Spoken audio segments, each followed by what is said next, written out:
ഗുരുവായൂർ ഏകാദശി ഉദയാസ്തമന പൂജാ വിഷയത്തിൽ ദേവസ്വം ബോർഡിനെതിരെ ഹൈന്ദവ സംഘടനകൾ.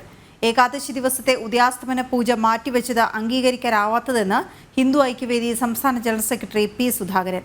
ഗുരുവായൂർ ദേവസ്വം പിരിച്ചുവിടണം. ദേവസ്വത്തിന്റെ സമ്മർദ്ദത്തിന് തന്ത്രി വഴങ്ങരുത്. സൗജന്യമായി വെർച്വൽ ക്യൂ സംവിധാനം ക്ഷേത്രത്തിൽ നടപ്പിലാക്കണം. ഭക്തജനങ്ങളുടെ ക്ഷേമം മുൻനിർത്തി ദേവസ്വം ബോർഡ് ഒന്നും നടപ്പിലാക്കിയിട്ടില്ല. ഏകാദശി ദിവസം നടത്തുന്ന ഉദയാസ്തമന പൂജ എന്തായാലും നടത്തണമെന്നും നേതാക്കൾ വാർത്താസമ്മേളനത്തിൽ ആവശ്യപ്പെട്ടു. വളരെ ശക്തമായ രീതിയിൽ തന്നെ ഈ ആചാര ലംഘനം നടത്തി ഗുരുവായൂർ ക്ഷേത്രത്തിലെ ക്ഷേത്ര ചൈതന്യത്തിന്, ഈശ്വര ചൈതന്യത്തിന് ലോപം വരുത്താൻ വേണ്ടി നേതൃത്വം കൊടുക്കുന്ന ക്ഷേത്രധ്വംസകരായ ഗുരുവായൂർ ദേവസ്വം ഭരണസമിതിയെ പിരിച്ചുവിടണം എന്നാവശ്യപ്പെട്ടുകൊണ്ട് ശക്തമായ ഭക്തജന പ്രക്ഷോഭവുമായിട്ട് മുന്നോട്ട് പോകും. അതിനുവേണ്ടി മുഴുവൻ ഹിന്ദു സംഘടനകളെയും ഏകോപിപ്പിക്കും.